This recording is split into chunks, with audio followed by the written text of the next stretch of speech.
போர் அடிக்குதா? உன்னை நம்பி 15 பிள்ளைய கொடுத்துருக்கேன்டி. எனக்கு புள்ளையே வேணாண்டி. ஆள ஒரு சாமி. 15 நாள் தான் ஆச்சு, இன்னும் 30 நாள் இருக்கு. ஒழுங்கா மூடிட்டு இரு. என்னால முடியலடி, ப்ளீஸ்.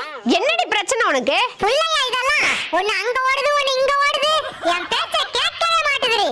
புள்ளனா அப்படிதாண்டி இருக்கும். நைட் 2 மணிக்கு கரையான் கேக்குதுடி. அது கூட பரவாயில்லடி. ஒன்னு பாட்டு பாடுனாதான் தூங்குது, ஒன்னு லைட் போடுமா நைட் ஃபுல்லா விளையாடலாம்னு சொல்லுது, ஒன்னு அரிக்குதுன்னு விடிய விடிய சொரிய சொல்லுது. என்னால முடியலடி. ஒரே நலியா இருக்கு. நலியா இருக்கா? இப்ப ஏன்